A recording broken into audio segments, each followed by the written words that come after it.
right, Peter. Thank you for coming out today to the podcast. Thank you. It's good to have you. It's good to be here, man. Thank you. Chair. Yeah, man. So hey, what's new? What have you been up to? Because I know we actually don't hang out at all. We do, man. I mean, once a week, but yeah. What's new? I mean, there's a lot of things going on right now. We are near the end of a turnaround year for Mission Meets, and so that's been really fun. And then just in the midst of starting a coaching practice, man. It's 18 months in, and still feels like day one. And so lots of fun stuff happening there. Launching new programs, figuring out how to scale, adding team members, all that good stuff. Okay, yeah, the coaching program. I always wanted to ask you about that. Yeah. It's business coaching, right? It's leadership coaching. Oh, yeah. Leadership. Yep. Okay. Yeah. So, because I know there's different types of coaching thing. Like you have like business. Some people they call it executive coaching. Mm-hmm. Is leadership kind of like executive, or is this even different than that? Yeah, I would say it's a nice mix between CEO, executives, so like senior leadership, life. It's kind of like an inner mix. Is that right? It's not even a word. Amalgamation. That's what I was going to say. Of course. Yeah, amalgamation. Took the words right out of my mouth, Yes. bro. It's an amalgamation of so we call it a relational awareness, right? And so leadership coaching to me is understanding what it's like to be on the other side of you, and then once you become relationally aware as far as what it's like to be on the other side of you, you start to see it in others, and you start coaching them through that process. And so we use a program called Giant. And the terminology we use through that programming is becoming a liberated leader. And so you become aware, so you know yourself to lead yourself, to become a liberated leader, and I explain that later. And then liberated leaders create more liberated leaders within their organization. And so it's a relational awareness, an awareness about yourself, and then about the others that you're leading. How do you, so you start at the top of the power structure or authority structure of a business. Yeah. How do you deal with that? Because I'm ignorant on this subject. Yeah. But there has to be arrogance up there. How do you break through the arrogance to tell someone, "Hey, listen, man, this is the change you need to make. You are a narcissist, and you treat your employees bad." Well, I think that it's more so like here's what I think is interesting, Kenny, is that a lot of people don't think of themselves as leaders. They don't call themselves that. They don't realize they're leaders. They don't realize they're leading. And then a lot of times you start an organization, it's just you. And then, if you're starting a company, and then you have a teammate you add, and then 2, 3, 10, 20, 50. And so what I mean is people find themselves in a leadership position. They didn't plan to be there. And that's not everybody. There's a lot of, especially entrepreneurs, founders, they find themselves there, and so they don't realize they're severely outgunned. Like they don't have any tools, or they have very few tools because they've just kind of like happened upon this thing called leadership. And so when I say you figure out what it's like to be on the other side of you, or understand that, a big part of that is that you realize that you have opportunity for growth. And so like you're talking about narcissist, or you're talking about someone who will realize like, okay, I've got some things I can be better at. They have to want to know that. They have to want to know like, okay, I know that I'm not good at everything. I know I don't have all the tools and resources and abilities. And so I want you to show me. And so you'd be like, hey man, I and then you my buddy says, you need to be okay with realizing you've got broccoli in your teeth. Like somebody's gonna hold up the mirror and be like, hey bro, ain't looking too good today. And you're like, okay, yeah, got it. All right, cool. How can I be better? How do I get this broccoli out of my teeth? And I say all that because there are definitely some folks that are not coachable. Yeah. They're the people that are like, oh no, I've got it all figured out. I had a buddy of mine, we were doing speaking. This is feels like 100 years ago now. And I had not done any speaking. And so I'm reading a bunch of books on public speaking and how to be better, tactics, strategies, resources, things like that. And it was a great book. And I said, hey, dude, I won't say his name. Great book. You should read it. And he's like, I don't need to read it. I've done a lot of public speaking. I got to figure it out. And that to me is the definition of someone that is uncoachable. They think they've got it all figured out. They don't want to read something that could potentially highlight the fact that they're not good or not perfect at what they want or what they're trying to achieve, and so they don't consume those things. They distance themselves from it on purpose because they're like, well, if I go down that path and I got to look into the mirror, I'm not going to like what I see potentially, so I'm not even going down there. Does that make sense? So yes, that makes sense. It sounds a little bit of like almost fear-based a little bit, like they don't want to look inside themselves. I thought that's interesting because I thought that some of it had to do with I only could think of it in an analogy. You remember when we were younger, when we were like 19? I can barely remember. Barely. I mean, like 2 years ago, right? When we were 19. Yeah. And it's like we look at the world like, I got this figured out. Like we were, like people say, man, you're just young enough to think you know it all. There's a certain kind of ignorance, like you don't know what you don't know. Yeah. So from your perspective, you pretty much know what needs to be known. Yeah. I thought it might have had something to do with that too. Like they think they have it all figured out. I think that when you're young, we call that an unconscious incompetence, right? You don't know what you don't know. Which is kind of when you were saying that, Kenny, is what I thought about unconscious incompetence. But there also is a desire to want to know what you don't know, right? And so I'll give you an example. When I've got a new business idea or a project I want to work on, immediately what I think about is two different categories of people. One is, who do I know that could do this in their sleep? Like if it has to do with real estate, I think about like, who do I know that could just break this down like, Peter, you're overthinking it. Here's what you need to do. And they could do that. Or someone who's got life experience, whether it's in business or family or ministry or whatever, that I respect their opinion and I could sit down with them. And the reason I'm doing that is because I want them to A, teach me, B, punch all the holes they can. Like just punch holes in it. Like, hey, bro, tell me how stupid this idea is so I can avoid wasting 6 months or a year on a project and a bunch of money on something that's just not going to work out. That to me is a life hack. It's a way to short circuit all the, and not short circuit. It's a way to like leapfrog all these mistakes that you could make. Yeah. Okay. But that takes the ability to be wrong or look stupid. Yeah. I might present an idea. Like I had an apparel idea. I ran it by our buddy Paul, who's got a extremely incredible background in apparel. I need to talk to Paul. Yeah, he's incredible, right? Yeah, you just triggered something. Yeah, he should be on the show, right? Talk about for a reason. Our buddy Paul almost died a couple times, and so I ran it by him. And you know Paul, like he's gonna shoot you straight, like hard enough to where you might want to cry. Like he's one of the few people that made me want to cry when I've sat across the table with him a couple times. But I just know, like, I got this apparel idea. I'm going to run it by him. And right away, he's like, I hate it. I'm like, oh, dude, okay. I needed your blessing on this. Why do you hate it? And he's like, run it through. I was like, okay, hold on a second. I can overcome these obstacles. And I talked to him about it. And now he's thinking about the idea and helped me ideate on it. And it still might be a stupid idea. But back to the original question, you have to have a posture of not being the smartest guy in the room or smartest gal in the room, knowing that your baby might be ugly. My mentor used to say that all the time. He's like, there's, you think about like someone who's got a newborn baby, right? Ain't nobody's got a newborn baby. It's like, dang, dude, look how ugly my baby is. Nobody. It's their baby's like the most beautiful thing that's ever landed on this earth, right? Yeah. But we all know you've seen babies are ugly. Some babies are ugly, right? And so take that analogy. We're not talking about actual babies. And think about business ideas. There's some ugly ass ideas.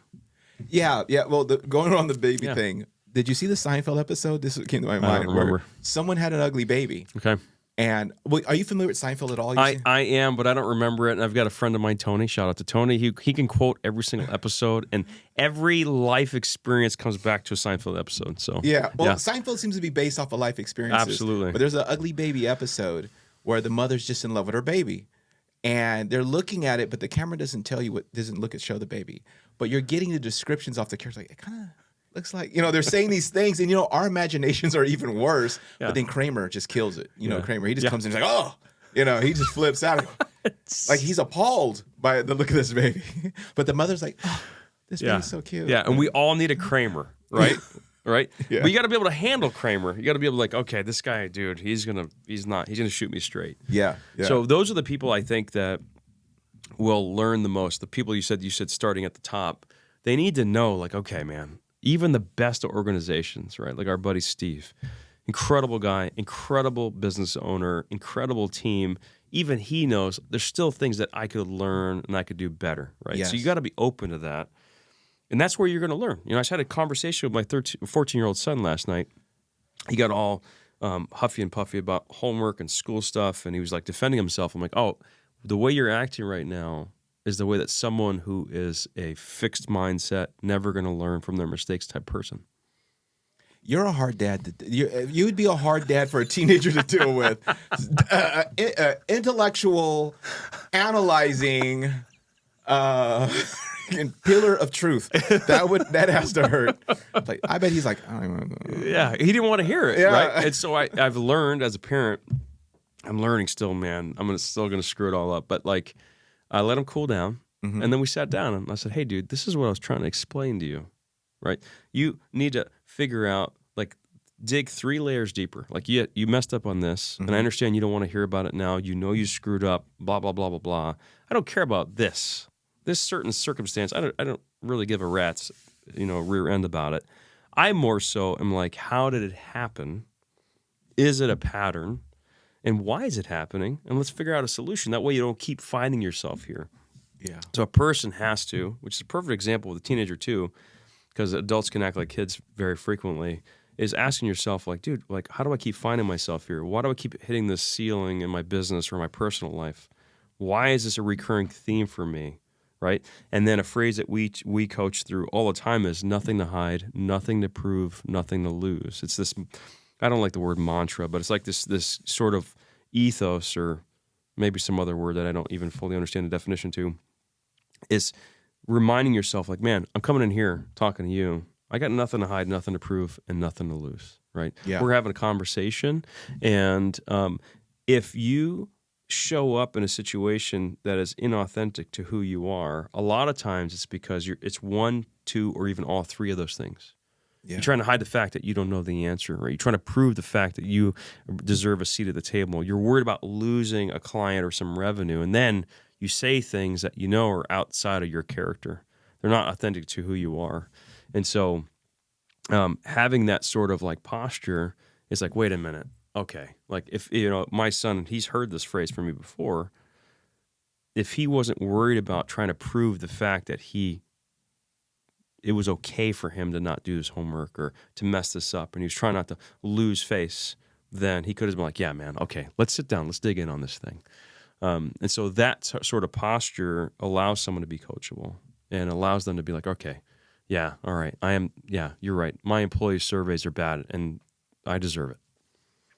Yeah. Employee surveys of customers' employee surveys or surveys of the management? Management. Oh, yeah. That website, Glassdoor.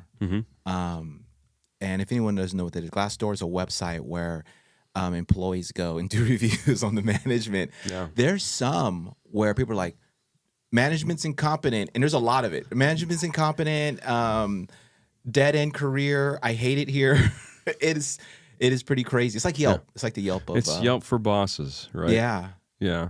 And I will push back on that a little bit, though. A lot of times as people posting it, it's like they probably need to pull the plank out of their own eye. It's like, well, you probably weren't a peach employee either, right? Yeah. And so there's like a lot of the coaching has to do with like management understanding what it's like to be on the other side of them. And then they'll see these things in their employees, and then they can help coach them, right? Yes. So anyways. Yeah, I've known, like, I'm an entrepreneur, entreprenegro. I love that. Entreprenegro, yes. That's good. I know. You could use that. Feel free. Dude, I might. Hey, bro, I'm a full-blooded Egyptian, and we're Egyptian. There you go. We're from Africa. You are. Yeah, you're more African. Well, yeah. Okay. Well, yeah, you are, because you're 100%. Yeah. I'm like 50. Dude, yeah. I'm more legit. I should be sitting in that seat. Yeah, we should. Let me move here. But the most, I've had different businesses, and the most employees I've ever had at once was 16. Okay. And that was a nightmare. Mm-hmm. And I came from a background of being a classroom teacher and managing different personalities and so forth.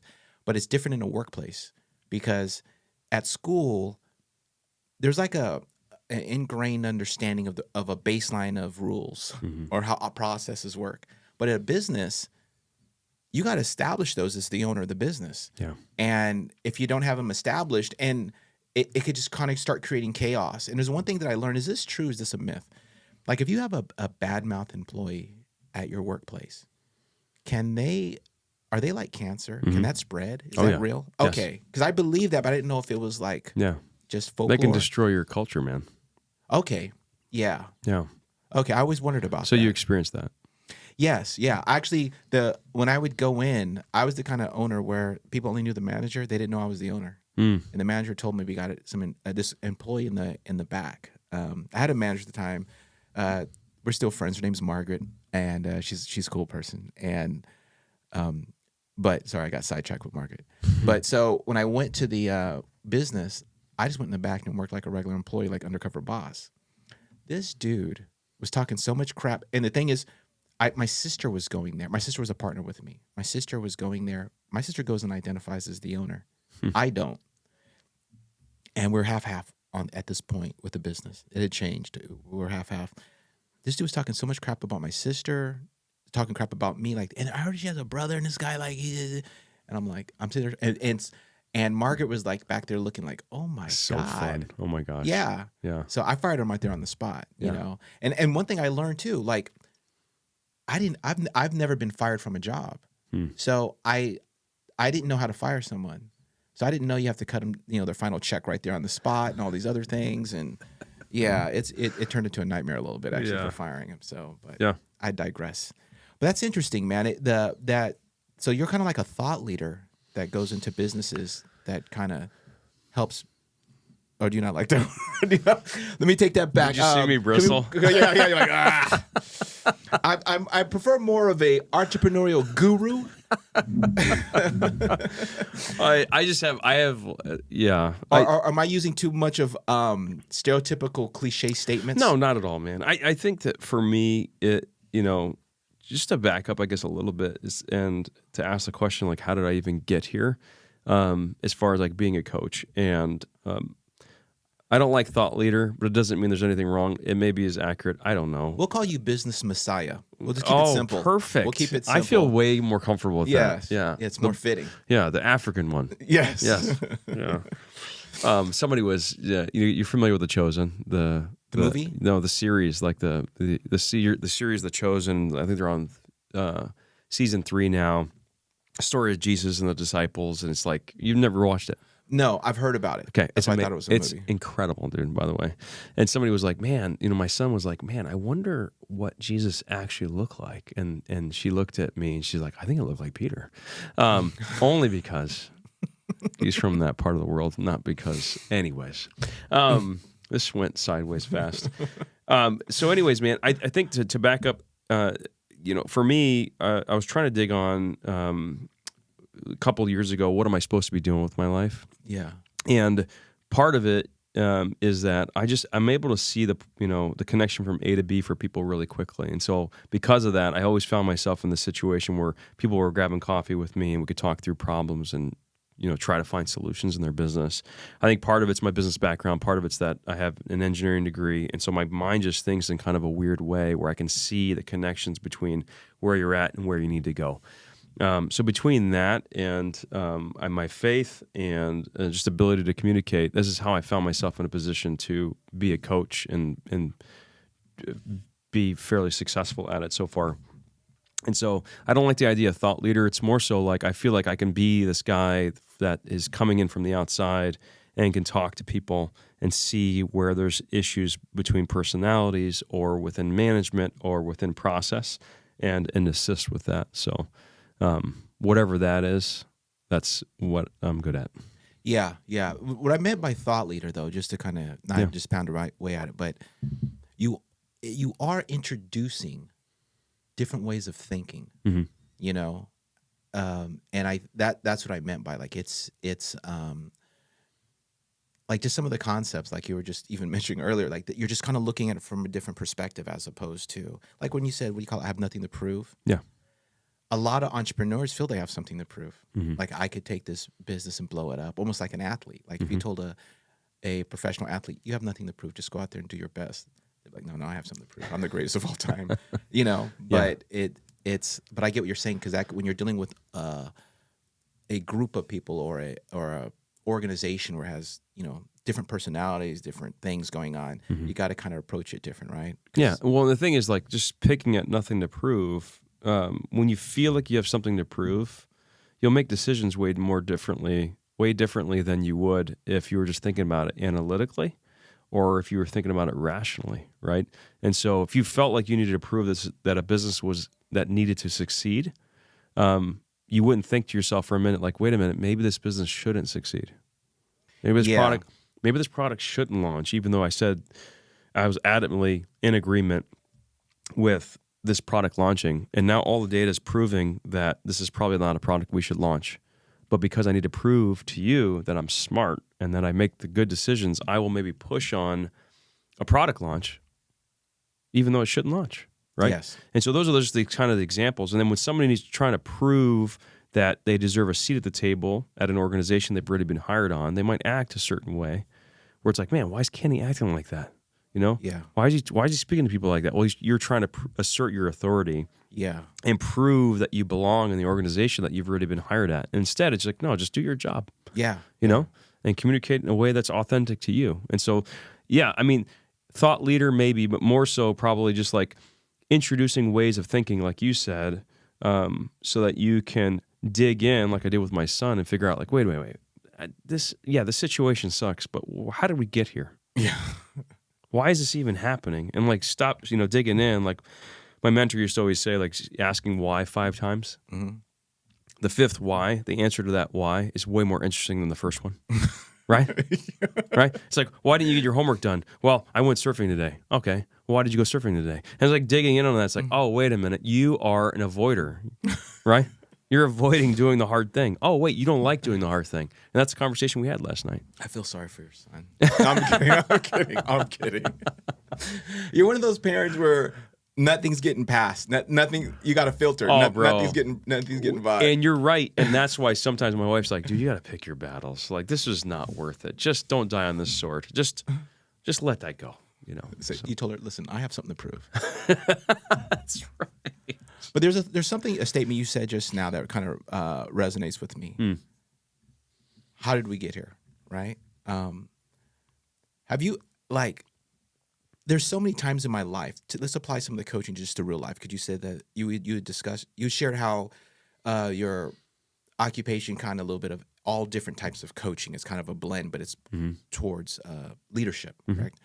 But there's been times in my life, and lately I've been opening up to a lot of friends, or friends have been opening up to me, and there's people that get like that in their life. Like, how did I get here? And it could be something that's drawn out over a long period of time. I've actually known people that have been in college. I know someone who went to college full time for like maybe 15 years. Wow. No degrees. Wow. Not even an AA. That's crazy. Yeah, just keeps changing their major and keeps changing things. And now he's like, how did I end up here? Mm-hmm. And then I've known other people that have been in relationships, and any type. It could be a friendship, family bond, whatever. And they're like, something has happened, and like, how did I end up? Something unexpected. How did I end up here? Have you ever found yourself in a position like that where you're like, how did I? It's happening, and you know how you got there, but it's still in your head. Like, how did this happen? Yeah. Yeah. I mean, countless situations, and I'm trying to think of one that would maybe make most sense for the show. I mean, when you're asking that question, Kenny, are you asking about something self-induced or just like just anything? It could be like a medical diagnosis. It could be like, boom, car accident. Like one time I was in a car accident when I was in college. I couldn't walk for 6 months. And I remember sitting there like, dude, what? Like, it's so on a dime how your world just flips. Yeah. Yeah. I think there's a couple examples of this. One, I'll talk about my daughter in a minute, because that was not a self-induced thing, but definitely like one of those moments where you it's kind of like life clarifying, if that's the right phrase, where it's just like everything becomes in full color, and you're like, wait a minute, why am I spending my time on these things, or how did I find myself here as far as workload and calendar and all my commitments, and you start questioning everything, you know. Yeah. Almost a midlife crisis of sorts, maybe. So I'll talk about that one in a second. But I think as it pertains to what we were talking about earlier and how did I get here, I do these leadership intensives where I'll spend like up to 12 hours with people one-on-one or in a small group. And what's fascinating to me is that through the exercise, they're coming to me because they're unhappy with their leadership and the trajectory they're on and stuff like that. And we'll talk about their story and their voice, which is really nature and nurture. And then we'll talk about choice, which is what are you going to do about it, and how it shows up in your life. And what's interesting through that first half of that intensive is you'll start to realize, like, okay, I have not gotten here by accident. Like this position that I'm in, all the positive and negatives, they happen through a series of circumstances that were out of your control, and then they're also by habits and knee-jerk reactions and tendencies that have been informed by your nature, but also your nurture, and it's not an accident. The trouble is that most people don't go through the work to figure those things out. And then they'll feel like, well, these are the cards that I was dealt. This is where I grew up. This is where I live now. This is my skill sets. This is the job that I can get. And it just feels like, life's happening to you. Yeah. And so I think that asking yourself that question, like, how did I get here? And then actually dig it in, kind of like the 5 whys, right? Or an intensive or whatever it is, some sort of work that you could do to like really peel it back and figure out like, okay, this is how I was brought up. This is how God made me. Now, what am I going to do about it? And then learning also that we have tendencies. This was actually liberating for me. We have tendencies, and typically, you'll say things like, for me, I'll use myself as an example. Man, I wish I was more patient. I wish I was just more patient, Kenny. And then realizing, like, my tendency is to be super freaking impatient. Like, I do everything in a hurry. Eat over the trash can. Like, everything is in a rush. That tendency is not going to change, but my actions, my patterns that lead to actions, that lead to consequences that shape my reality, I can short circuit that. Yeah. I can feel like, man, okay, when I am an impatient person, and then I have this pattern that when someone's talking, I feel like I wish they would just hurry up. Like, I wish I could just click on your forehead and give 2x or 3x and like, let's speed this thing up. When I feel like that happening, I'm going to then what? I'm going to have a different action. I'm going to take a deep breath. I'm going to remind myself that every interaction is a gift, and that I need to be present and in the moment and value this conversation. And I need to ask God, what do you want me to know and what do you want me to do? I need to do these things, right? Yes. So then that action it creates a new consequence, a positive one, meaning that I'm present, I am clarifying what you're saying, so I'm repeating it back to you so that I know that I heard you right, and I'm asking you what you need from me, how I can help you. And then the reality that shapes a much more positive one. Deep and meaningful interactions. I'm slowing down and I'm smelling the roses, that sort of thing, right? And so I think that sort of work then allows you to not change your tendencies, but create a different reality for yourself despite of the tendencies, despite of the nature and the nurture, right? That's the choice that comes in. So just a little bit of an example, but I think that an example of how did I find myself here that was not self-imposed, right? And as you and I have talked about it before, was like my daughter's stroke last summer. She's 14 years old. She's acting weird on a Friday, trying to figure out why she's not communicating with us. She's not really sure either. I'm like, oh, she just became a teenager overnight. Like, what do we do about this? That was on a Friday morning. Saturday, she's acting a little bit better, but she's still very sleepy, not really sure what's going on. And then Sunday, we're at church. I'm in, main, adult service. She's in middle school service, or maybe it was high school. I can't remember. And her friends come to me. These kids come to me, and they're like, "Hey, Windsor's acting weird." And I go and I see her, and she's like stumbling around like a drunk person. And through a series of events, she ends up getting airlifted, right? So we go to urgent care, then we go to ER, and then I'm finding out that she's had a stroke. Even the people in the ER are like, hey, we've never seen this before, right? And I just remember that night leaving the PICU. Melissa's there. I'm driving home at 11 p.m. I'm still in my church clothes. And I'm driving down, to the 5, and I'm thinking to myself, like, what is this? Am I in a movie? Yeah. Like, is this reality? Like, is this happening right now? Like, I'm 11 p.m., I'm driving back, and I'm just like, it felt surreal. Yeah. Like my life just changed, and it was just like turned upside down. And of course, you're thinking all these things like, oh my gosh, is she ever going to be normal again? Is she, is this going to define her life? Is she going to be in a hospital bed, or like we don't know. Like even the doctors don't even know what the heck's going on, or what the future looks like. The doctor, head of neuro, is telling me that she's never going to be the same. Like this is who she is now. Can't speak, can't find her words, barely can communicate. And so that's an example, Kenny, of like a moment where it's like, is this real? Like what's happening to me? Right? How did I find myself here?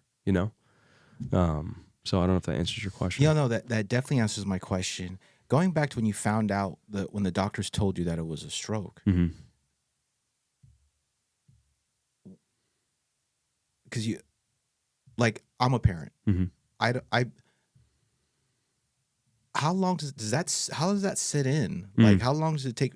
How'd you wrap your head around that? Well, I'll paint it more vividly. This happens at church. We're walking out, and by now, people are hearing through the grapevine like, oh, something weird happened upstairs, and Windsor's, and and there's medics on staff, and they basically ran a battery of tests just right there, and they looked at me like, oh, she's just having like a nervous breakdown. You should take her to see a therapist. Is basically what they said. And I'm walking around. I'm like, hey, let's just go. I'm whispering in her ear. I'm like, hey, just hold on to my arm. I'll take you to the car. Let's just go straight to the car. That way it's not, I didn't want her to be embarrassed, Yeah. And I'm noticing that as we get, we're like 100 yards to the car, I'm noticing that her left arm's retracted. And then I start hearing her foot's kind of scraping on the ground. And I'm like, hey, are you having a hard time walking? She can like barely get any words out. So we take her to urgent care. Urgent care thinks she had like a seizure, like she's got Bell's palsy or something because her left side's all, not working right. Take her to the ER, and then I can't go in because it's COVID protocol, only one parent. And so Melissa goes in, and I'm outside for 3 hours. I end up going to get gas and just trying to keep myself busy. I go to get some food. I can't even eat. And then she texts me, and she's like, hey, doctor just said we're about to get news, and it's not good. So then they say you can come in. So I come in. Oh my God. I can't even imagine that. Oh. Well, and if you know what the kicker was, Kenny? I can laugh about it now. I read, doctor said we're about to get news and it's good. And I'm like, oh, thank God it's good. Okay, it's good news. And then I look at it again. I'm like, it said not good. I'm like, oh my gosh, I'm an idiot. So I go in there and she's getting strapped into a gurney. She's about to get airlifted. So I'm seeing this. Neuro comes over, and he's like, hey, so just so you know, this is what we figured out. She's had a stroke. And I'm thinking, stroke? Stroke's for old people. Like, what? Stroke? How? So I'm like, what? Why? And he's like, in just like typical no bedside manner fashion, he's like, so do you have any questions for me before she gets airlifted? And I go, yeah, what's recovery protocol? He's like, oh, there's no recovery. Mm. And dude, because I go from 0 to 11, I got no in between. My buddy Tony says my dimmer switch is broken. I got nothing in between. I'm cool until I'm not. Okay. Yeah. I backed up from him like 5 steps because I felt myself like, I'm going to freaking kill this guy. Like literally, I'm going to choke you to death in this ER right now. Like when he said that to me. So I backed up from him and I didn't say anything. And so the nurse comes over. She's like, hey, she's about to get airlifted. You can go ahead and leave. And Melissa and I get in the car because we can't get in the helicopter with her. And I'm going like 120 in a minivan down the 5. And Melissa's like, what? Slow down. What are you doing? Why are you so mad? And I'm like, F this guy. I cannot believe he just said that to me to my face. Like he just found out 5 minutes before me, right? Like, what does he know? And plus, this is such a rare thing. Like, they don't know what. And I mean, and he's not a neurologist. No, he was head of neuro. Oh, never mind. Strike that. Strike that from the record, Your Honor. No, he's head of neuro. That would have made it worse for me. Oh, dude, I was like losing. I thought my it was mind. just an ER physician. No, and what the funny thing was,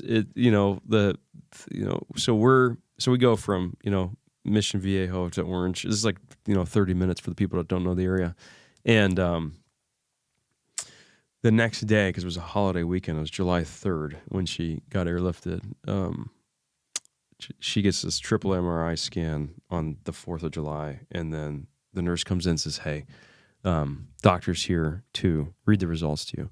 Well, I walk out of the room, and who is it? It's this guy, because he's filling in, yeah.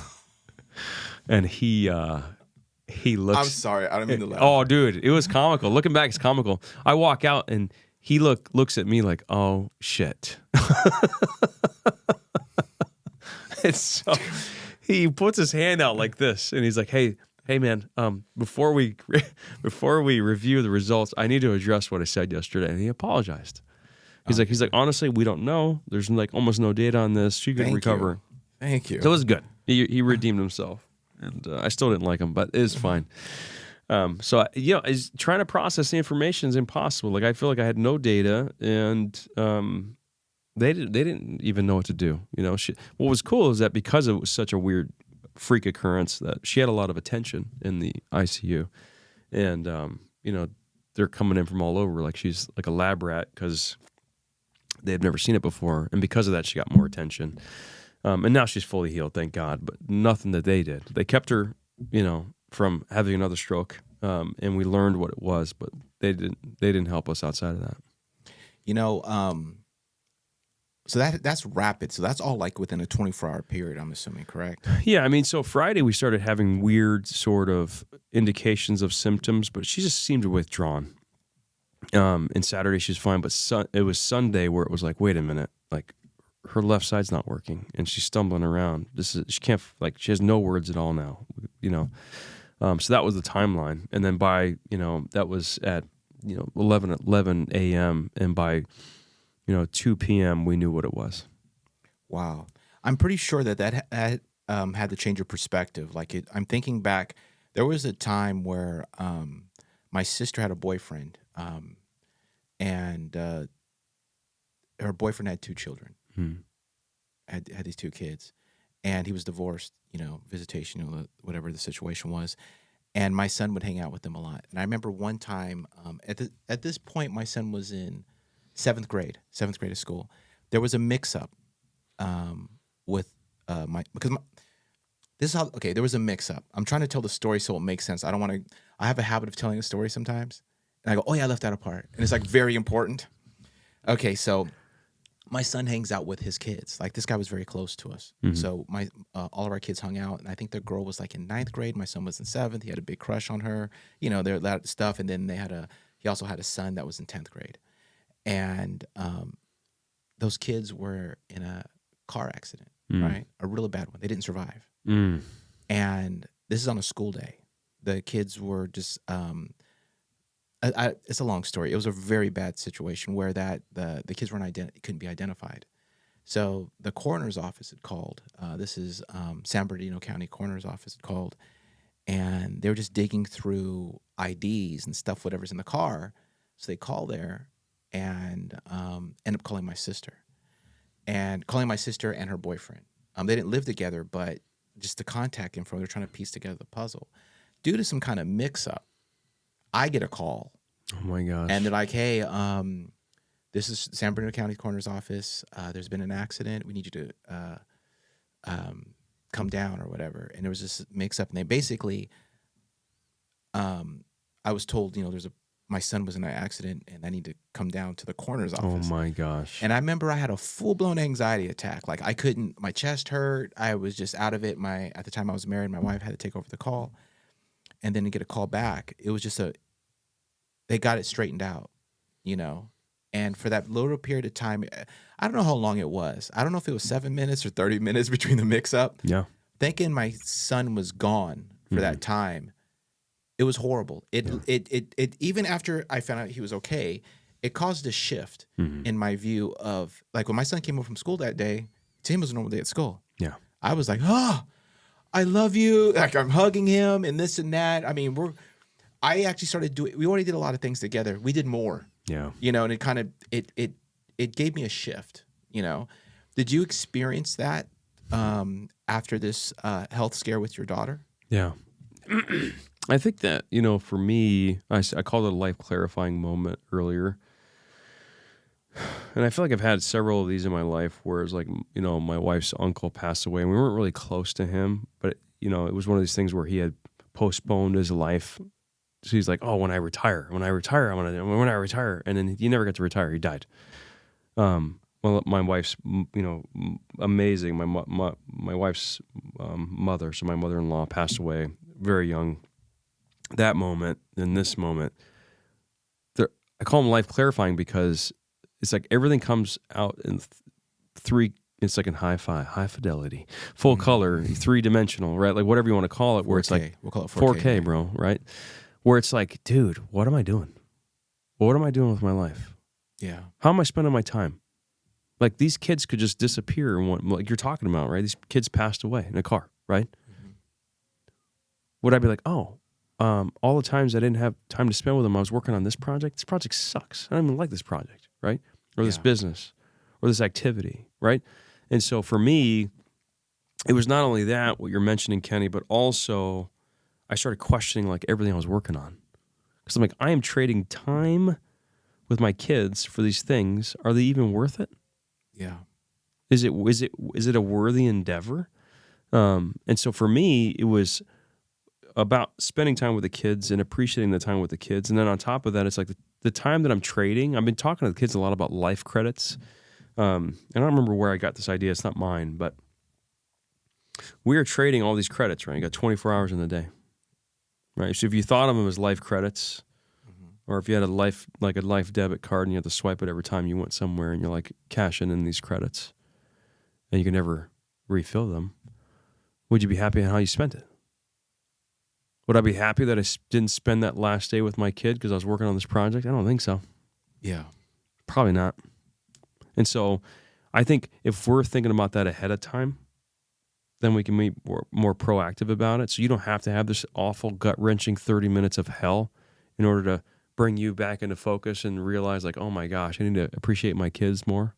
Yeah. You know what I mean? Yeah. And so one of the experiments that I used to go through, not experiments, exercises, is called negative visualization. And a lot of people hate this idea. I haven't done it in a little while. I should probably start doing it again. You actually envision some of the worst things possible happening to you or loved ones. Okay, I see why people don't want to do that.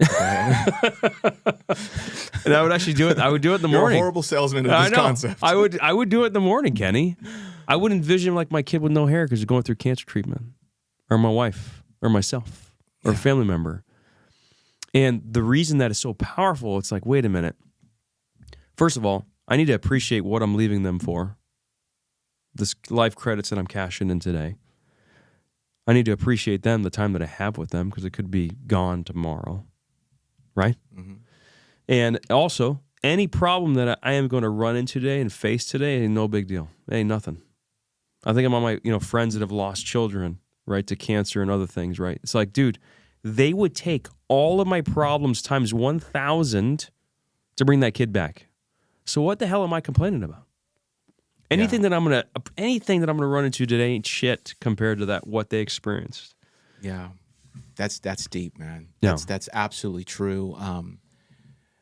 An interesting thing to tie in is that we were very close to these kids, and my sister had a real tough time processing it.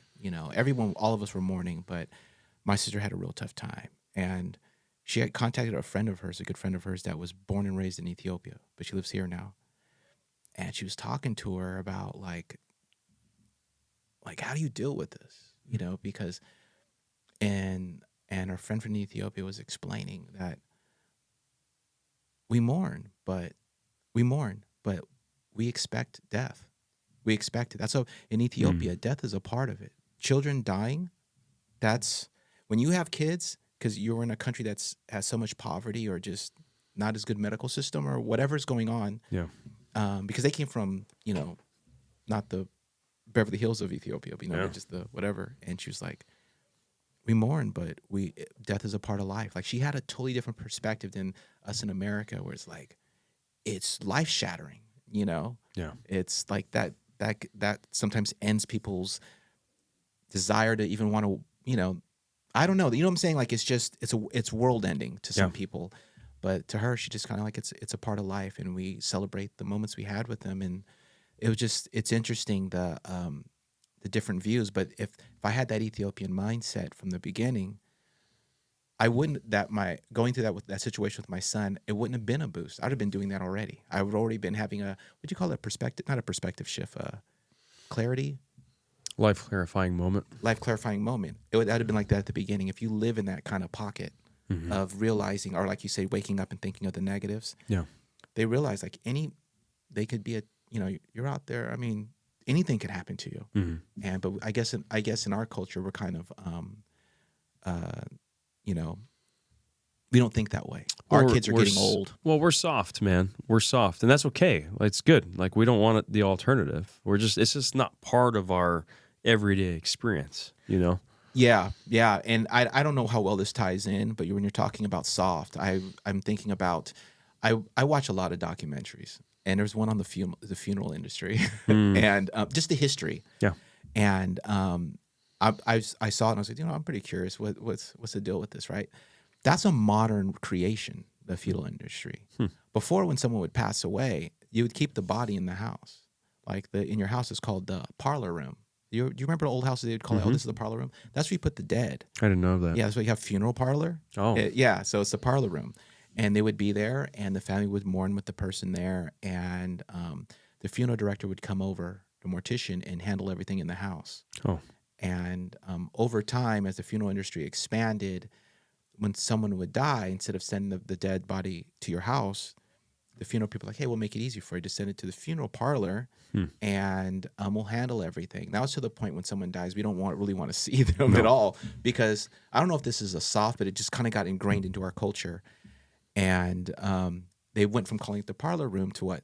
The living room. Oh, that's so interesting. Yeah, that's a whole kind of marketing thing, but it's that's where it comes from. But I've noticed one thing in the documentary, they pointed out that people don't handle death well anymore.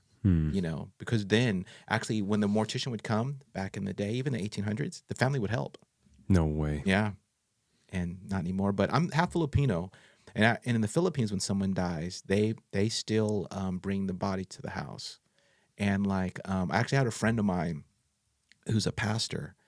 And when I was younger, for a little while when I was younger, I went to seminary and decided to be a pastor. But he was already a pastor. And he had to go do a funeral in San Francisco. But this was a family completely Filipino, 100%, came here as adults. And so he went to their house. He's thinking, oh, I'm going to go pray with the house, and we're going to go to the thing. Dead bodies right there. No way. He said, yeah, they're eating. There's a dinner table. Bodies right there at the end. And he said he was like, I didn't have much of an appetite.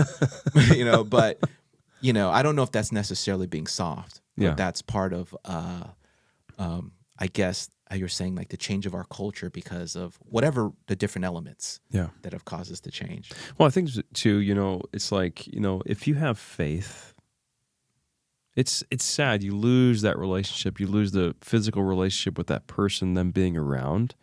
But if you have faith, it's like, wait, they're in heaven.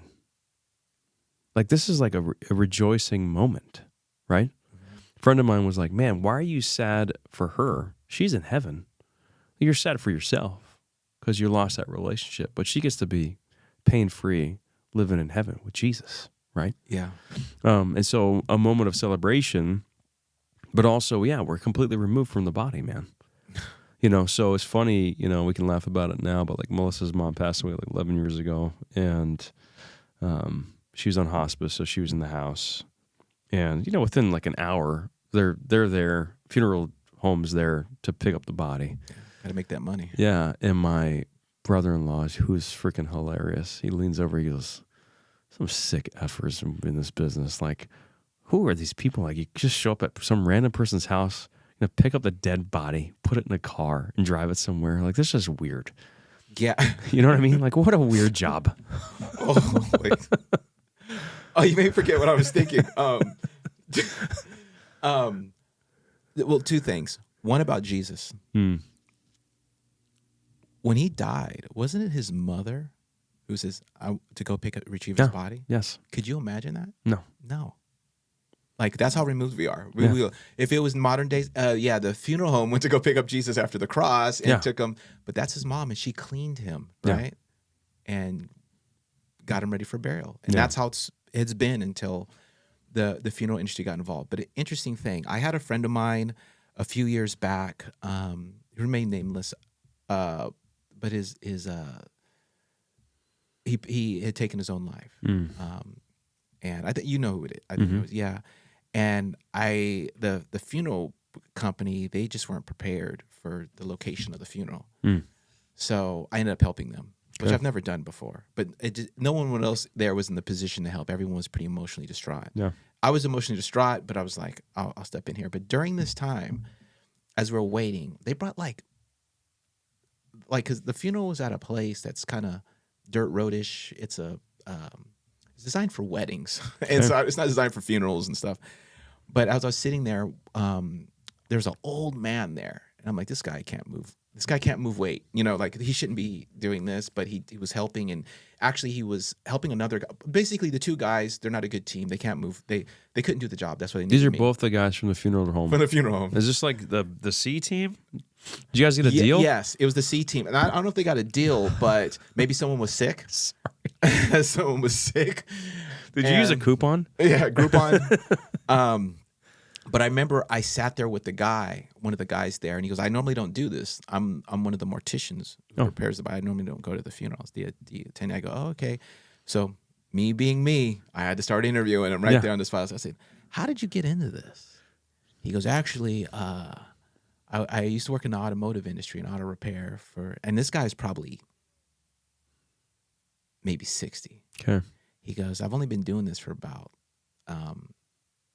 whatever amount of years. He had a kid late in life, and he said that his son died, had taken his own life, and that he saw his son, and they went to the funeral home, and the whole process happened, and he said, for some reason, just the curiosity of, like, the people were so nice to him at the funeral home and how they handled everything, it drew him into the industry. He said he switched over and became a mortician. And I was like, wow, is that how most people get into it? He goes, I don't think so, because I think the same thing, because your workplace, would you agree? Your workplace is basically your second family. That's where you spend most of your time, right? Yeah. And the halls, everything. It could affect your health if there's asbestos. I mean, just everything, the people, the gossip, just everything is part of your world, right? Yeah. But at a funeral home, you're just surrounded by dead people and other morticians. Like, to me, I always thought, like, I thought the same thing. What kind of person does that? I mean, obviously, it's a job that you have to be called to do, like your kind of thing to do. I've seen morticians, before when I used to work as a teacher. We had to do these career days, and people would come, and they'd set up their table, and they'd bring the tools to show them. And there was always some emo kids that were like, yeah, that's us, right? It was always the emo kids. No offense to emos, don't come stalking me. But they're, like, what does this do? Oh, that's what we do to scrape this out. Or Gross. And I'm like, oh yeah, and we use this, we put it in here to weigh it. And I actually saw one that really impressed me was a military mortician. They have military morticians. They actually go out, like, say when there's a war in Iraq. Yeah. They're in Iraq, and they set up a mortuary. Dude. So that's when it's heavy. Where, could you imagine, let's think day one of the Iraq war or Afghanistan war. That was the first one after 9/11, right? Mm-hmm. You're packing everything up, and you're looking, and say you're a pilot, and you're looking, they're packing in the mobile mortuary. You're like, they know there's going to be death. Yeah. Like, that is pretty heavy. And this guy's just dealing with the most grotesque type of human injuries that you could see. And he's probably dealing with thousands of them. Yeah. Yeah. So, I don't mean to get too dark on that. My mind goes there sometimes. Yeah. But Yeah, you got to be a special person. Yeah. You got to be. Or weird. Yes, I think there's definitely some weird in there. You can't 10-day to 8-hour a day, 5 days a week, or 12-hour shift all day just cutting open people and just be like, your jobs affects you, right? It has to. Yeah. Yeah, I mean, there's definitely, I think, I'm being stupid, but I think that there's got to be some sort of calling, right? That's what I'm thinking. I mean, I see it right up there with anything medical. It's like, I mean, it's pretty gross, right? I mean, I like pimple popping, Dr. Pimple Popper. Oh, okay. Have you seen that one? No. Oh, go to YouTube or Instagram. No, I don't want to see that. No, they're just getting the bumps out. You don't like that? No. Oh, dude, there's something satisfying about that. Yeah. But other things, no. Yeah. No, it's gross, man. Or a proctologist or whatever, man. I mean, just like you have to have some sort of like this guy had a connection, right? He had a connection through his son's like really, kind of terrible story, but he got drawn into the industry and he felt called to it, or I don't know. One of these days, the universe, God, is going to call you. No. To. I rebuke these words. No, whatever no, it's going to call you to provide your services, your leadership services for a mortuary. Maybe. And you're going to be in there. Okay, listen, guys, we got to get these bodies going, baby. You like McDonald's? We got to.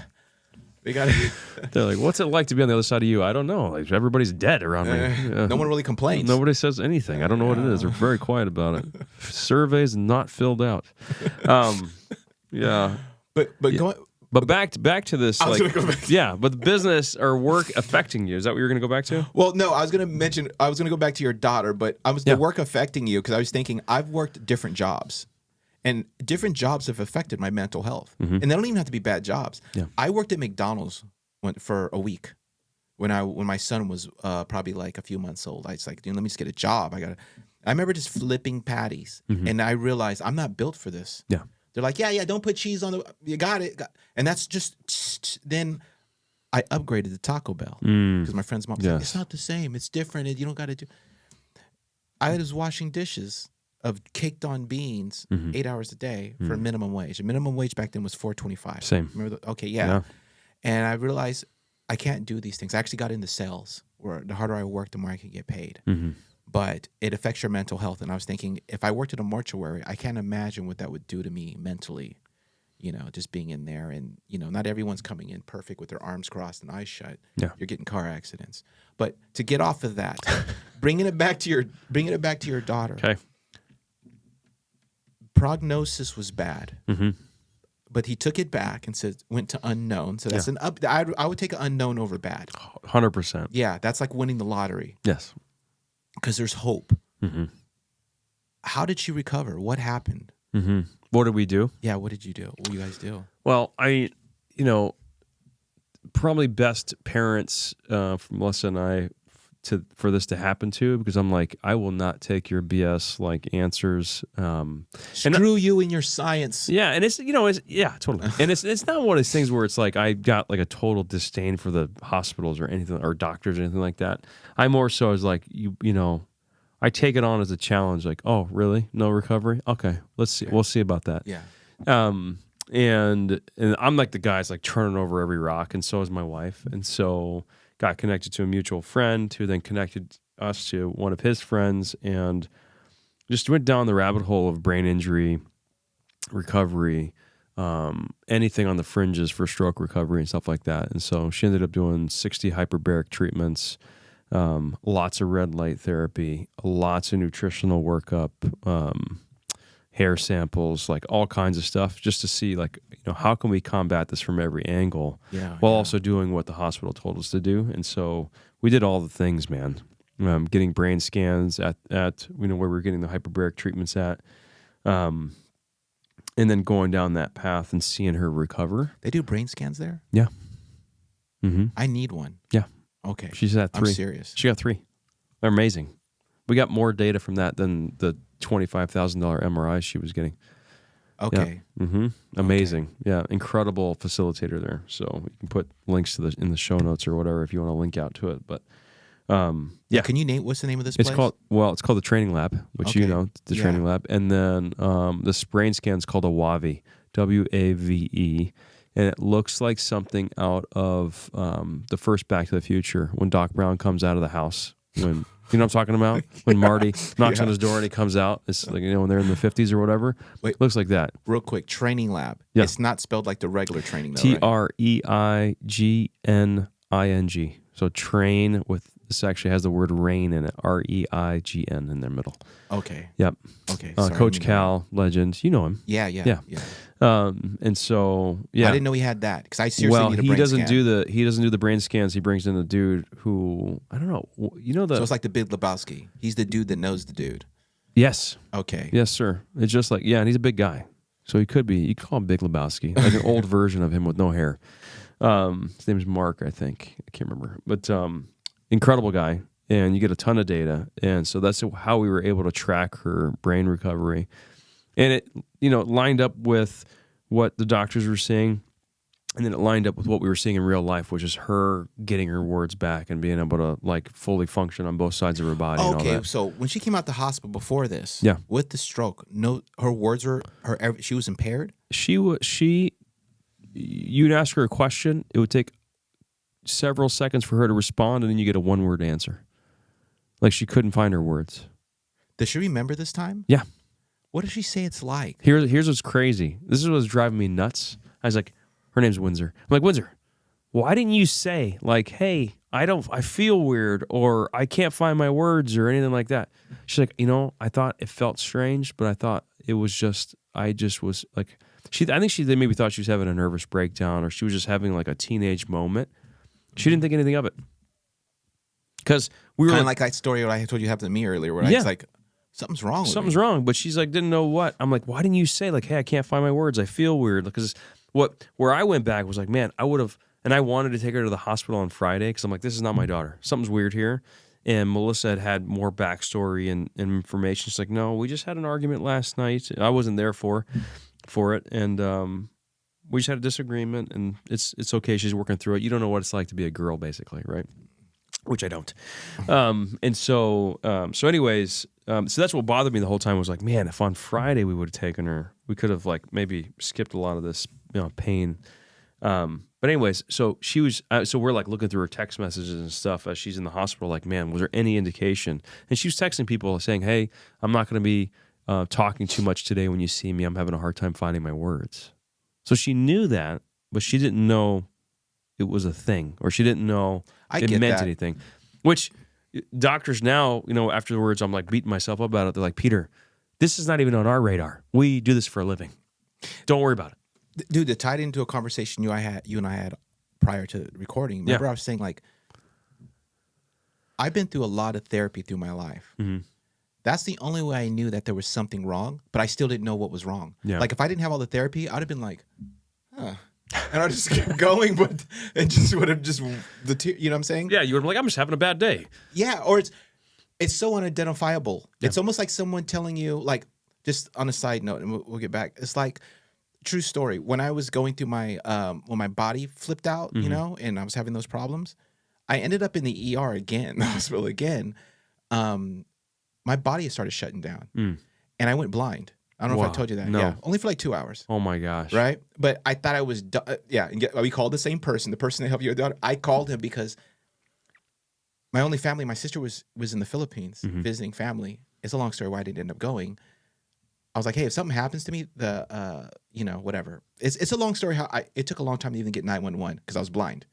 So, but the ambulance got there, but because the reason why I went blind is because your body starts when your body thinks it's dying, it starts shutting down non-essentials. Yeah, it's just all you want blood flow around your brain and around your organs, really. Yeah. So it shut down my eyes. That's how bad my body got. Unreal. It shut the eyes off. Wow. But when you're blind like that,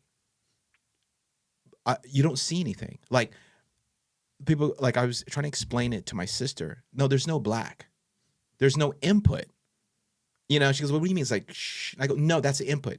Anything's an input. It's like someone trying to ask you, describe complete silence. There's no description because there's no input. Mm-hmm. I said, that was like my eyes were off. There was no color. Mm-hmm. Black is a color. And I didn't know what it was. I was like, where am I? I couldn't figure anything out. And so I'm saying that to say this, like with your daughter, I get it. She's probably like, I know this is weird. I'm having problems bringing my words, but I don't know what this is. So I'm just Yeah. gonna keep it moving. Yeah. You know? That's what she did. Yeah. Yeah. That's actually a good sign of resilience. Oh, You know, dude. she wasn't like, oh my God, like divaing out. Kenny, she had more blood drawn. I couldn't even watch, right? I hate medical stuff anyway. So Especially I'm like, when it's your kid, though. oh, and it's like they're drawing blood like it's free. See, I'm connecting the dots with you and the doctor, the blood draws. Bro. I'm putting it together. We're going to have to talk. Bro, we had 3 out of our kids were born at the house. They were weird. And then I got the tub for the last one, was a mistake. And I almost passed out. And dude, I had so much David Goggins talk. I didn't even know David Goggins at the time, but I had David Goggins in my ear. I just didn't know that his name. Being like, dude, you better not pass out in this water, you wuss. Like, God was gonna pass out. Mm-hmm. My wife's giving birth. I'm not doing anything, and I'm the one that's gonna pass out. But anyways, it was ridiculous, dude.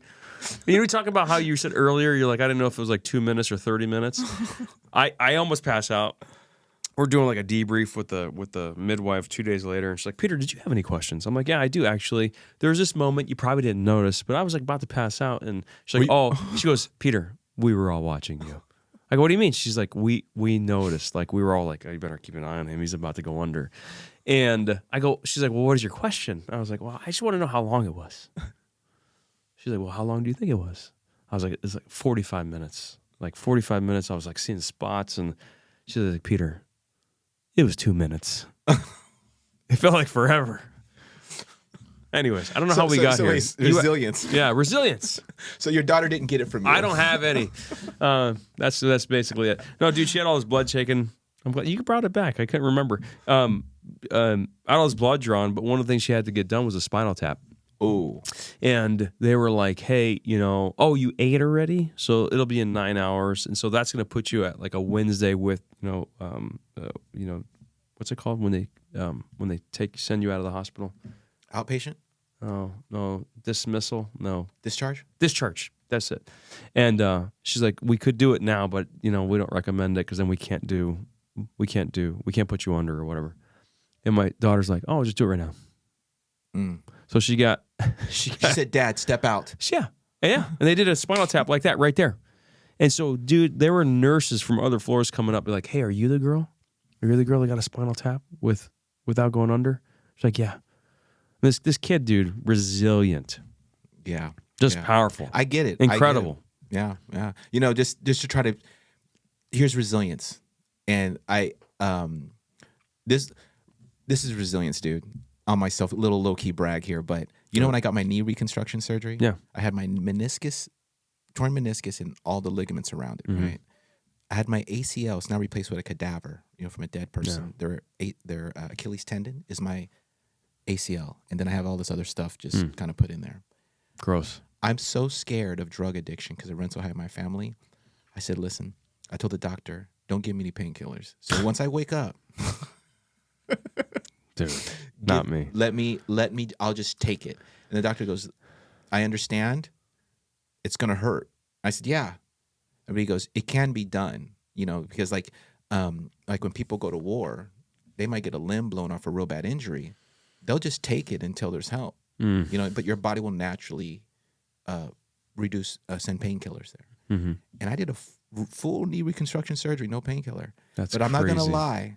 When they put this thing called a something blocker, a beta blocker, which you couldn't feel anything. When that wore off from the surgery, I did yell out like a war movie, like like the pain. I sweat, but after about 30 minutes of that, tolerable. Like the pain level literally went down. My body goes, oh, okay, no drugs. We'll handle it. Wow. And yeah, no drugs. Dude. That's crazy. Yeah. So your dad and I, what I'm telling you is that. We're both more resilient than I am. We're cut from a different fabric than you. For sure. You're a millennial. Dude, give me ibuprofen. No, we could say, like how people are transgender, they identify. You can identify as a millennial. That's sweet. I like it. I'll take it. No. Yeah, I'm like, my head hurts, babe. Give me an ibuprofen. She's like, you're such a wuss, dude. And we're X, right? I don't know, man. What year are you born? 76. I'm 80. I think I'm the first year. Technically, millennials started in 80 or 81. I can't remember. Oh, really? You're born in 80? Yeah. crap, dude, you seem so wise. Like you seem like you're old. No, I'm serious. Like just no, I'm serious. You seem wise. Like you've. What you're trying to say is, dude, you got a lot of gray. Are you sure? No, no, just talking. I've heard you talk even at the men's group thing, and it's very wise. Like you sound like someone who's older. Thank you. You know, I'm pretty sure you've heard that before. Maybe. Yeah. You seem wise, but I think I'm Generation X. But you can your daughter, you could say she identifies as Gen X. She's been through it, dude. Been through it, bro. Yeah, she's tough. Yeah. You millennial. 100%. Yeah. Whatever the weakest one is. I think the one now, I think it's Z, right? Weak. Yeah. Yeah. No offense, Z's. Yeah. But no, take offense. They're gonna take offense yeah. anyways. Yeah. This is gonna get chopped up on social media, and then I'm gonna get attacked over it. Do it.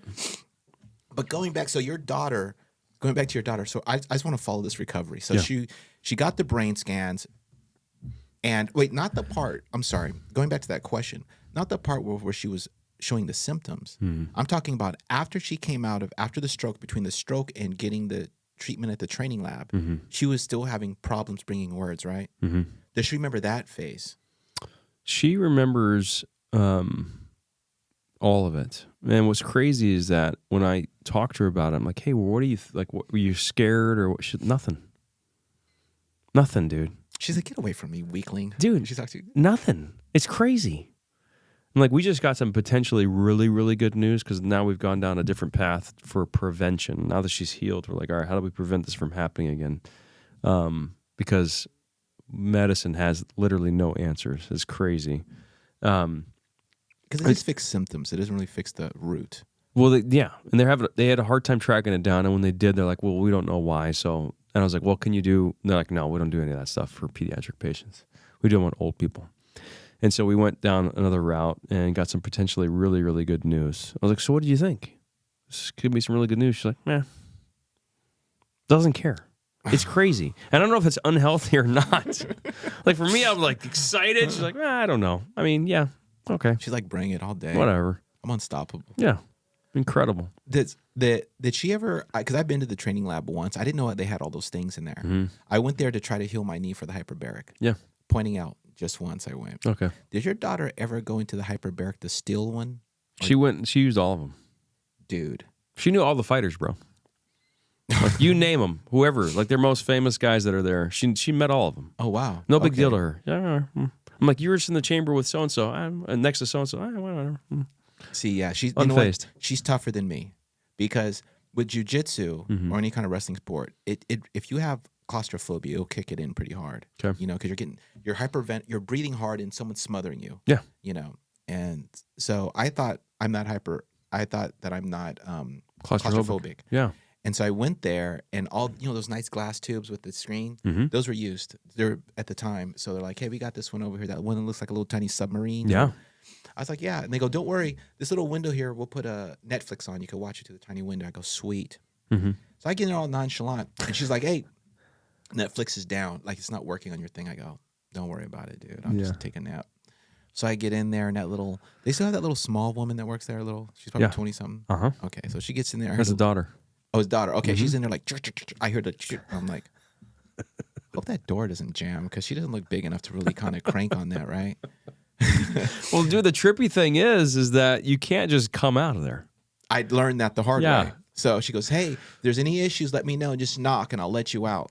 I go, "Sweet." So I get in there, and I'm sitting there. And I was like, I wanted to be in that plastic one. I don't want to be in the steel one. What if the door gets jammed? Then I'm probably in there 4 minutes, dude, 5 minutes. And I'm like, I'm not going to make it. Like I started having a panic attack. My hands started getting clammy. I'm just pointing this out that your daughter's more of a savage than 60, me. bro. She did 60 hours in there. I couldn't do 60 minutes, bro. I was in there like 5 minutes. I was like, man, this thing is so damn small. And I started looking at the window and I was like, you really can't see anything? I said, where'd that girl go? Where'd that woman go? So I'm sitting there, dude. It's probably 4 or 5 minutes in. By this point, I'm about to crawl out of my skin. Yeah. So I'm like, ting, ting, ting, ting. She goes, yeah. I go, I need out. I need out. And she goes, everything okay? I lied to her. What's her name? Do you know her name? Katanya, I lied to you. I'm coming clean right now. I said, I feel nauseous. I need to get out. She goes, okay. And I seen her walk towards the front of it, then walk off. I go, not that ting, ting, ting, ting. I go, no, I need out now. Yeah. She goes, I got to depressurize it. Yeah. They just can't let you out. You can't. And I go, oh, jeez. Dude, I got in the fetal position in there and was like, started doing, like trying to center myself, like, so focus. Jesus will never leave me. He's my savior. And you never went back in. Oh, dude, I got ultra religious. Dude, no, not just did I get out of there and I was whacked. Yeah. She goes, you okay? I go, yeah, I just feel a little nauseous. I was still having anxiety. Have you ever had an anxiety attack? Yes, but probably not as bad as you're talking. Dude, it was so bad. She goes, go do the red laser light stuff. I can't even relax. I'm laying there, dude, I'm still in panic. And I said, you know what? I still feel nauseous. I have to go home. I felt screwed up mentally the rest of the day. That's awful. It took me to 10, dude. That's terrible. So your daughter's a boss. Yeah, because she is. that little one, I think I can handle a glass tube. I could see people. You could see the gears. But when she like cranked me into that, I felt like those. You know what brought this feeling back a little bit? When those billionaires went down in that sub that goes to the Titanic. Dude. Yeah. I was like, oh, why would you go down there? That's even the shape of it's haunting. That little freaking Cyclops little thing. And by the way, like you got to come out like in 5 minutes. Those guys were down at the bottom of the ocean, right? Yes. Yeah. Crazy. That's a horrible thing. But That's horrible. Your daughter's definitely tough. Oh, dude, so tough. But I was just wondering, like, did you ever inquire with her, like, once the stroke occurred, like the full-on stroke, and she had the symptoms, and it was delayed talking, she could remember that part too? Yeah. And it's just, to her, it just seemed... I mean, it was weird. Could she think clear? Did she ever say she could think clear? All clear. Yeah. It was just our interaction, it was just slower. Yeah. Wow. Yep. That's amazing. So the protocol was 60 hyperbarics, yeah. At an hour apiece, right? Yep. And it's an hour drive. It's like 45 minutes from our house on a regular it could have been day. 10 hours from your house. You'd have been like, hey, we're going, baby. We're going to get you fixed. My wife did most of them. I mean, just crazy. She got out. Her first treatment was like, I think 24 hours later. We got her in right away. She was doing 5 a week for the first 2 weeks. And then she went down to 3 a week. And then she went down to 2 a week. And after every batch of 20, we got a brain scan. After the first one, the brain scan will spit out a brain age. And her brain age after 20 treatments was, I can't remember, it was like 74, something like that, 74-year-old. So I can't imagine what it was like right out of the hospital. And then it went down to 55. And then after that, she had normal brain activity after that. Remember I told you about my heart condition? Yeah. They did this scan of my entire cardiovascular system. Mm-hmm. And I was up there in the 70s. And you know how athletically involved I am. They go, your veins aren't even squeezing the blood around with your heart. Like, it's that bad. That's crazy. Yeah. And I was like, great. Yeah. What else could go wrong? I know. It's depressing. Like, right? You get that data. Wrong, you know? Yeah. Your brain. Yeah. Stroke. Yeah. But so looking back at this during that time, how has that changed you? That had to have changed you as a man, as a husband, as a parent. Mm-hmm. How did that experience affect you? Number of ways, dude. Again, life clarifying. And so I was already kind of like dabbling and trying to figure out, I had been working on for over a year, just trying to figure out my purpose and place in this world and what I'm supposed to be doing. So I'd already started in the coaching kind of path and dabbling in that. And so it accelerated that for me for sure. Because I'm like, man, if I'm going to spend time on this earth away from my family, and I need to focus on how I'm showing up and the value that I'm adding. And so it affected me there. But on a deeper level, it strengthened our faith as a family, but also individually, right? I mean, like praying harder than I've ever prayed in my whole life. Like I thought prayer was prayer. Just one level of prayer. You pray, that's it. For me, it went several layers deeper than that. And that's when I learned, like, there's a truth to fervent prayer, community prayer as a family. So it deepened our faith in a way that I never thought was possible. Yeah. But also it strengthened our community, man. You know, like we had people come around us and we got meals brought to us every day. I can't recall now, but it's probably 45 days straight where meals are just showing up like every day. People I didn't even know. Wow. I'd have somebody in my kitchen. And I'm like, who are you? They're like, oh, I'm so-and-so from here. I just brought you this. I'm like, are you a chef? This is amazing. You know? I'm like, who are you again? So people just showing up. Our men's group was spawned out of that. Steve and I, and Oh, is that what started it? Mm-hmm. Dude, yeah, because I remember Steve was like, he called me. Yeah. What was it, 4 of us? Mm-hmm. Yeah. I got almost 50 people on the WhatsApp, right? Yeah. 25, 30 people showing up every Friday morning. That started from it, Yeah. And so, dude, the fruit from this has been so incredible. And it's one of those things, man. Like you talk about the name of this podcast for a reason. All those things happen for a reason. In the moment, you're like, F this. I don't want this to happen. I don't care what the reason is. I don't want to go through it. But it's in those moments where you grow the most, you're strengthened the most. You can come out of it. It's just one of those things where sometimes it's hard to come out of it. And you and I had a conversation before this started. It's like some people don't make it through because it's that hard. It's that awful. And I remember a pastor, just over 20 years ago now. He's like, when you have someone that's going through something hard, you better damn sure not say, well, everything happens for a reason. It's just all right. Like, don't say that. Yeah, that's the worst time. He's like, don't say that. Just be like, hey, what do you need? How can I help you? Right now. What do you need? You need a meal? You want to make you a sandwich? Right? You need me to wash your car? Clean your house? What do you want me to do? And then later on, you can be like, all right, so like, what was the reason this, how did this happen? Why did this happen? What reason? Like, what could you learn from it? How do you grow from it? Like, later on, not in the moment for sure. Yeah, this is usually a thought, in my opinion. It's a thought that a person develops on their own. Absolutely. At the right time. Absolutely. Yeah. Yeah. It's not something that... No. In the moment, you're like, this is the most horrible thing ever, and I want it to go away, right? But yeah, man, looking back, the fruit from this experience has been so tremendous. And one of the things that I appreciate about it most is that when someone's going through something with their kids now, I don't have to say, oh, dude, I'm so sorry that's happening. I don't know what that feels like. I can only imagine. I don't have to say that. I get to say, dude, I like viscerally, I can remember what it's like driving down the 5 with a helicopter overhead that's got my kid in it. Like, I know what that feels like. That's like a tear-jerking thought, man. Yeah. Yeah. Yeah.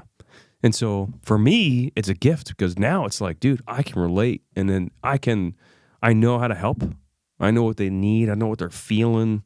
Like we've got a friend of a friend that's, a friend that's in the group that has a friend that's got a child going through some stuff. Been thinking about him all week, all last week. And so I started making contacts because I've got weirdos in weird places that know weird things about health, right? Part of it because of Windsor Stroke, part of it just through my very odd network of human beings on this earth, and connected them with a friend with some really fringy science that could maybe help her, right? And so for me, I'm like, where did that come from? Well, it came from this. I know what it feels like, dude. You like, as a parent with a kid that's going through something, like, and especially as a dad, dude, I'm sure Melissa felt this too. I know she did, but as a dad, there's something really primal about not being able to do anything. Like, I know there was moments in those days where I was like, dude, I should be able to do something. I'm the freaking dad. I'm king of this house. I should be able to do something, right? And you can't do anything. Nothing, right? So you hit your knees, you pray, you have community come around you. So it's a humbling moment. Yeah. Yeah. Man, that thought of that helicopter, though, dude, that tugged at my heart. That hurt. That is, see, those things like that is,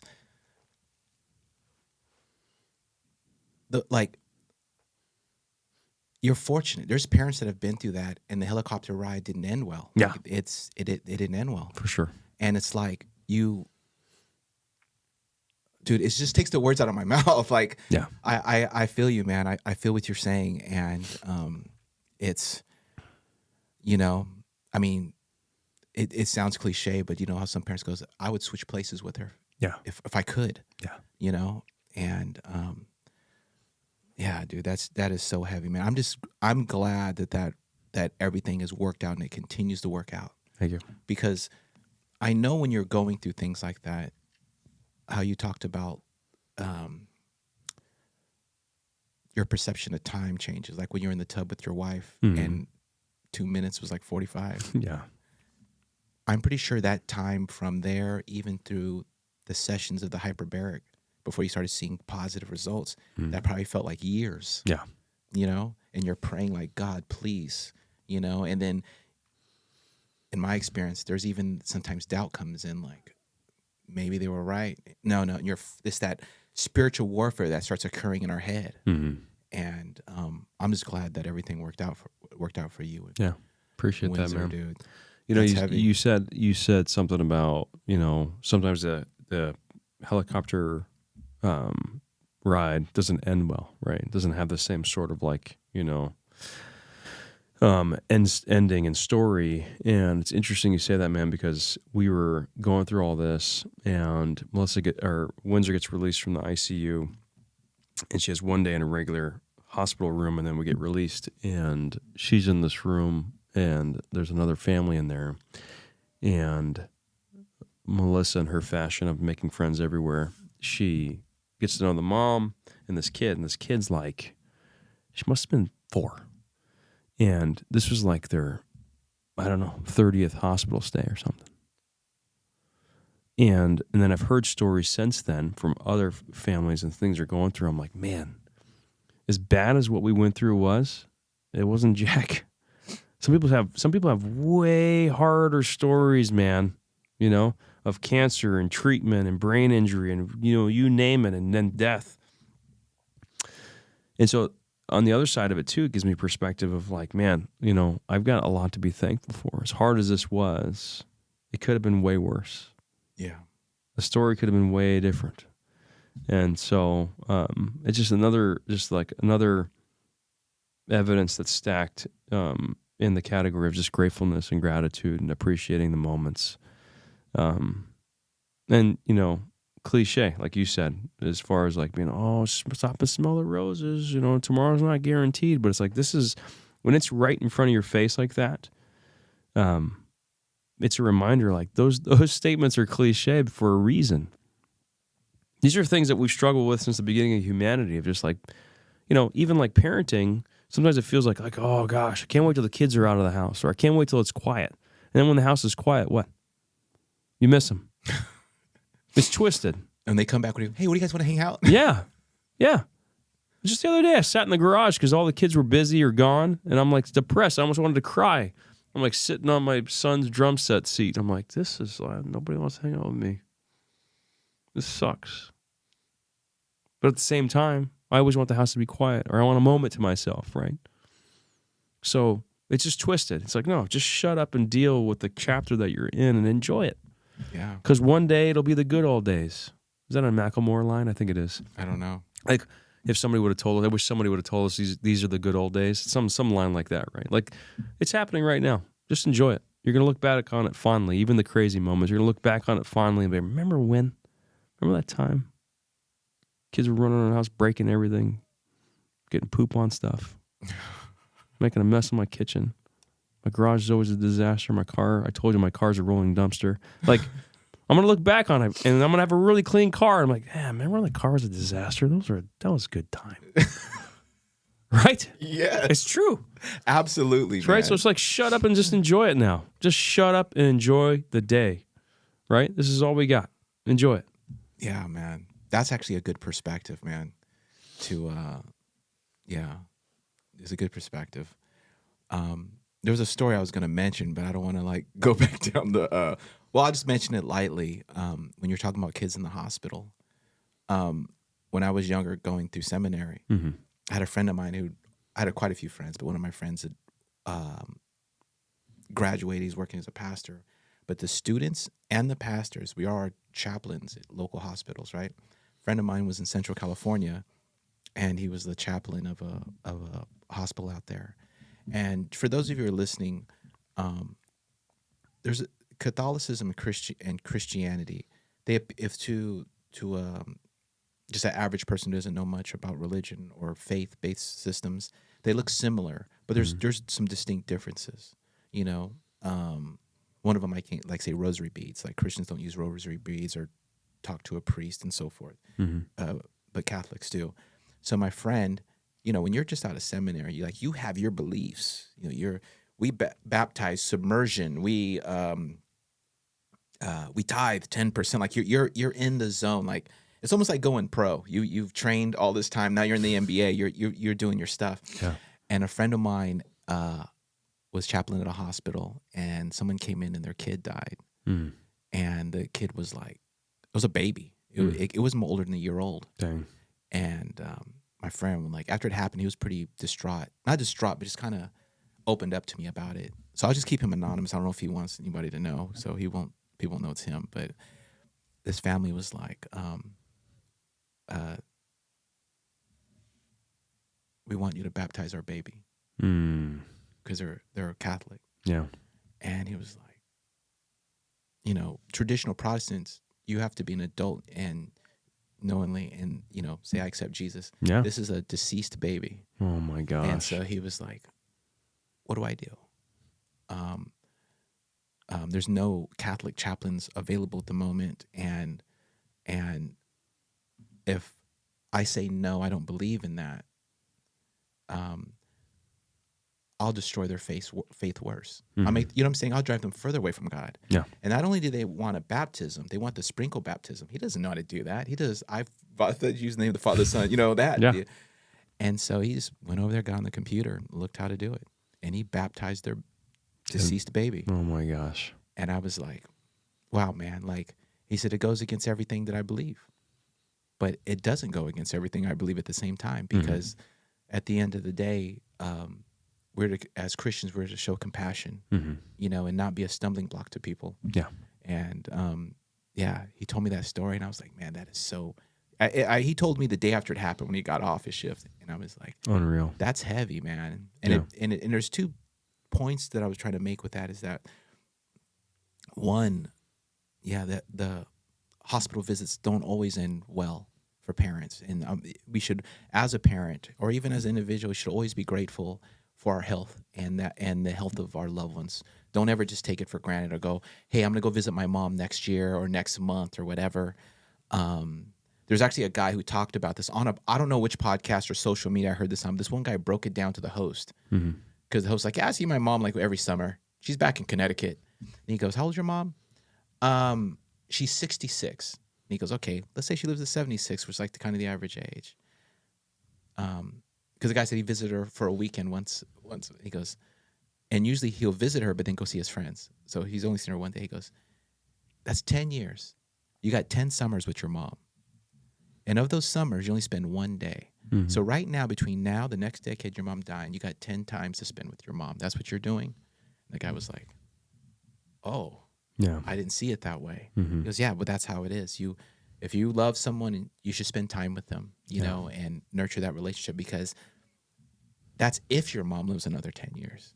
But so going back to the child. That was Jesse Itzler. Was that Jesse Itzler? Oh, yeah, dude. That made me, doesn't that, those type of, I don't mean to use this word. Apparently it's a cuss word to you. A thought leader. Yeah, he's like, rad. I rebuke you, Kenny. No. But yeah, those types of thought, you don't understand. Those types of thoughts, they're paradigm shifting. Yeah. You know, like they don't have to be these real deep theological breakdowns. It's just they're simplified. It's very similar to how, like, say, for example, Jesus. Let's talk about Jesus for a second. Jesus, he was a rabbi. Rabbis have specialized training. Everyone knows that a rabbi knows the Old Testament. When Jesus was alive, all he had was those scrolls that made up the Old Testament, the law and the prophets, right? Memorized to a T, right? And have you ever, I don't mean to put you on the spot, but have you ever been to seminary? Okay. When you go to seminary, some of these professors are like, well, if you look, the dynamics of Daniel chapter 12 ties in the Revelation, and they're like tying in all these schematics, you know, and charts and things like that. What did Jesus do when he taught? He knew the most complex theological concepts and spiritual things. It was so simple. It was so simple. And tying that into, what's the guy's name again? You were just saying, Isler. Yeah. That is such a simple delivery. It's so easily digestible, but profound, man. Yeah. You know, like when you think about that, like even you, like you're talking about your kids, like you're sitting on your drum set, you're having one of those moments, you know, that's even making me think right now. I'm like, you're right. There's crap I complain about, you know, like, do I want to call my sister today? I talk to my sister every day, but sometimes I talk to her a lot. But there's days I'm like, maybe I take a break. No, I need to call her. Yeah. Just that's my sister. I love her. I'd rather have I'm glad that I even have the option to call her, to talk to her, or to see her. Yeah. It's things you can get your arms around, right? Like you're like, oh, 10 years, 1 day a year, 10 days. 10 days is not enough. Okay, right? Like you can get your arms around it. It's very clear, it's distinct, and it's easily digestible, as you said, but it's also memorable. Like you remember that story. Yes. And now you've probably repeated that story to like 100 people, right? Working on it, Yeah. probably. And so here's the thing. It's like you then you can share it. So it's portable. So then you can share that with other people. And they're like, oh, dude. You know, it's like this Brene Brown snippet that went around. Is like it went viral. It was her and Tim Ferriss, and he was just talking about how like like as a couple you need to add up to 100%, right? And she has this whole snippet, and you can look it up. But like people have that's now it's more portable, so people can understand it. It doesn't need to be all intellectual. It's like the negative visualization. It's like, dude, if you can just like if you did that once a week, you'd be like, oh man, you're gonna show up way different. Yeah. It's a simple thing. Yeah. Let's act as if that thing happens, and so we can have the fruit of that, which is being more present, having more gratitude, appreciating the moments you have with people because they might be gone tomorrow. Absolutely. Yeah. Absolutely. One other thing, because I don't want to go too long here, because we're just diving into all kinds of things here, but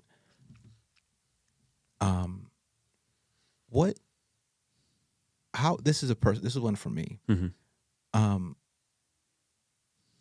How would someone navigate like like when you're dealing with leaders, business leaders, and you're like you go to a head of a company and he's stuck in a certain pattern of thinking. Is there a way to disrupt that pattern? You know, because I get out of it, but then I fall back into it. Yeah. And I know this sounds crazy, and this I'm an open book on here. Mm-hmm. I get in a pattern of thinking that I'm cursed. Like I just come from bad stock and I'm trying to fight it. You know, like how the Bible talks about generational curses. Mm-hmm. I feel like I'm a constant war against that. But I know in my heart that whatever generational curses there are, God's delivered me from those things. Mm-hmm. But sometimes when things don't go right, say with business, I'm like, yeah, that's usually what happens, you know? And how do you break that cycle? Do you know? Or do you have any advice? Yeah, a lot. Only because we all struggle with that stuff. And it's so, I won't call everybody else stupid, so I'll call myself stupid. We're pretty stupid. And so, like, we'll have an epiphany, we'll have a breakthrough, we'll have vision, we'll be excited about a certain thing, like negative visualization or some other tool that we use in order to break habits. And then we forget. We're dumb beings. Like, we'll have all those things I just mentioned, and then we'll forget them. And so you need constant reminders in order to build that habit, in order to break that cycle. And so what do I have sitting here for people that are just listening? I have a new tablet. It's called the Remarkable. It's pretty cool. But I also brought with me my planner. This comes with me almost everywhere. Why is this here? Why do I have it here? I don't need it for this episode. But I bring it with me just in case. Because in here are, and I've mentioned this on a bunch of shows already, a written dialogue of what brings me joy and good feelings in life. What am I most passionate about? What would I do if money wasn't an issue? What is most important in my life? What are my personal core values? What does a successful life look like for me? What does a perfect day look like for me? What are my dreams? 50 dreams in my life, most important life goals, my 1-year goals, my quarterly goals, my monthly goals, habits that I need to break, et cetera, et cetera, et cetera. I look at this every single day because I forget. I forget what's important. I forget what I'm working towards. I forget everything. And so I read through this. I actually have a video of myself reading these things that I'll watch like a crazy person, because there's something about watching a video that's talking to you about the things that are most important to you. You're like, oh, yeah, that's right. Okay, yeah, I got off track. I'm going to get back on track. We need constant reminders, man. Now, you're talking about lies. So for those that are listening and don't see this, I have a laminated sheet of my 4 lies. Oh, my goodness. That's awesome, man. My 4 lies. I'm a bad husband and a father. It's never going to work out. Nothing is working. I'm a fraud and a screw-up. I believe I'm someone I'm not. Another lie. I'm scattered, impatient, and lazy. At some point, I won't be able to provide for my family. These are my 4 lies. These are my 4 biggest lies. I've got probably hundreds. This comes from a book that I've mentioned a million times called Winning the War in Your Mind by Craig Rochelle. It's amazing. Go buy it. And so what's on this laminated sheet is my lie, a truth, which for me are Bible verses, so the lie replaced with truth, and a declaration that has been created out of these truths that I wrote down, these Bible verses. And I visit them frequently. Not frequently enough, but frequent enough to be reminded, like, no, I need to replace this lie with truth. And he talks about lies being it's a neural pathway that needs to be replaced with a trench of truth. So this rut, which is a lie that you have, this is a rut. It's like when you're driving your car down a well-worn street, your tires want to find that rut, and it's easier to drive in that rut. And you got to fight the steering wheel in order to get it out of that rut. And you got to create a new rut, a trench of truth, what Craig Rochelle calls it. And so that's how you do it. And that lie, no matter where it came from, nature, nurture, whatever, is a lie that you've told yourself. And typically that's the ceiling that you hit when you're like, man, how come I can never break through this? How come businesses always get to this point, but I can't get through it? Or relationships get to this point, but I can't get through it and make it better. I can't go from good to great. Why is that? A lot of times it's that lie. It's a devil on your shoulder that's telling you, like, bro, Kenny, it doesn't ever work out for you, man. It doesn't work. You know that. And you have all this evidence that's stacked. Like, it'll get good, but it's not going to be great, man. Come on. Who are you kidding? Right? Those are those lies that are in your head. And you got to remember, like, so I'll read one of these because it's fun. So, the lie. I'm a bad husband and a father. I make progress in being patient. I told you about being impatient. And not yelling, but it never lasts. My family is constantly wondering when dad will freak out. Like, that's the lie that's in my head, right? When I screw up and I yell or I get impatient, it's like, yeah, bro, you thought you were making progress, but you're not.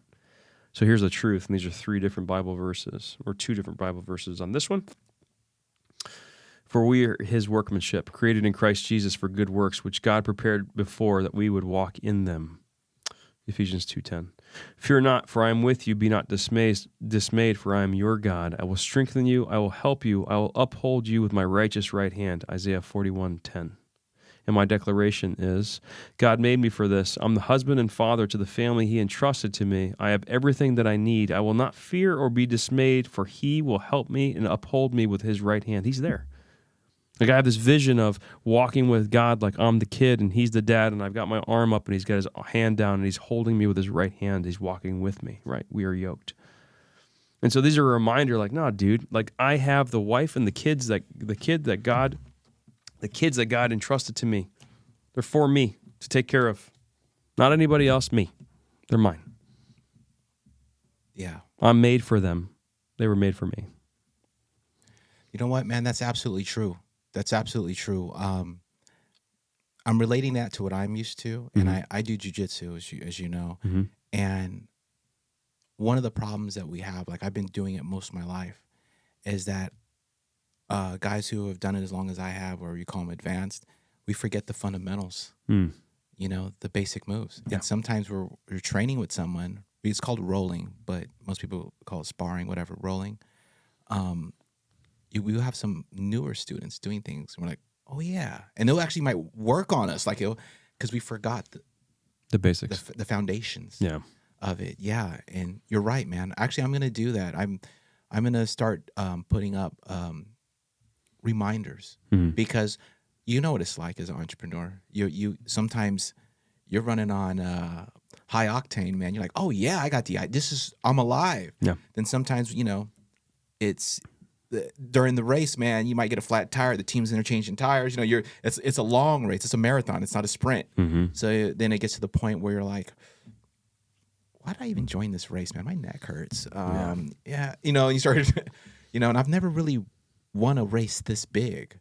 So maybe I'm not meant to win this race. You're right, man. It's interesting. I'm glad you shared that, man, because I've had those thoughts, and it's a very, it's one of those things where I feel like I'm the only one thinking that way. Yeah. And I know that I'm not the type of person that, like, and nothing against this, but some people, they can grow, become an adult, get trained or whatever occupation, let's say be a city bus driver, drive that same route for 20 years, retire and be happy. I can't. I'm fluid. I'm in motion. I need to, I have I realize I need a purpose and I need goals. Yeah. And if I don't have a goal, if I reach that goal, I'm setting a new goal. There's always goals. I'm never just like, you know what? That's about it. I'm just going to sit at the beach all day. Mm-hmm. I wouldn't be happy. I'm not wired that way. Yeah. But being wired to reach goals, it's almost like I'm beating myself up at the same time. It's strange. Mm-hmm. You know what I'm saying? Mm-hmm. Like, yes, I want to take my company here, and I'm going to beat myself up. And there's someone who said this. Maybe you know who it is. You seem more well-read than me and a better memory. Mm-hmm. Someone said that negative talk in your head, if you took that out and made it a person who spoke to you, would you hang out with that person? Yeah, no. No. Yeah, there's someone said that, and I was like, yeah, you're right. I wouldn't. That's good. Why are you hanging? Then don't hang out with them. Yeah. Don't invite them in. That's right. Yeah, because those are just thoughts. Your thoughts are not you. Your decisions and your core beliefs, but some thoughts, like sometimes you might think, you know, like say if you're an alcoholic or recovered, man, I should have a beer. No, I shouldn't. And then don't. That maybe I should have a beer is not you. It's just a temptation. It's just a fleeting thought. Yeah. This doesn't define who you are as a person, you know? But yeah, man, thank you for sharing that, dude. That's I'm glad I know you. Let's get to it, man. I'm glad I know you, man. You're so deep. I knew it. Like when I said it earlier, this wasn't a compliment. There's a wisdom to you. Thank you. You know, and not a lot of people have that. I know people older than you that have arrested development. They're 16 years old. You know, and you don't have to go through a lot of bad things to become wise. I think it's just you think it's a choice. I don't know. You know, like yoga, like something. Like, I'm gonna get flexible, dude. I don't know if it's a choice. I think everything's a choice. I think that you, again, like bringing it back full circle to the beginning of the conversation, I think that you have to know what you don't know, or know that you don't know, and choose to grow in those areas that you want to grow in. Whatever it is, man, wisdom from God that I've been entrusted. I don't really know. All I do know is that, especially in this chapter with coaching, I feel a responsibility to share, and a responsibility to put it to use as well as I can in whatever format that is. So you think about, a friend of mine put it this way: identity, calling, and appointment. And so, you know, I feel like this is, you know, part of my calling is to share whatever comes to mind in whatever fashion, and to continue to sharpen the sword, or sharpen the axe, or however you want to put it. So that's why I'm always reading and always trying to learn. Yeah, I used to read a lot. Now I'm broken down to just quotes and sections. Yeah. I need to read. I need to read. But so we'll wrap this up. We ran long. Which is good, man. It's been really fun. Yeah, it has, man. And I just want to thank you for taking the time to, you know, out of your schedule. I know that you're a full-time dad, full-time entrepreneur.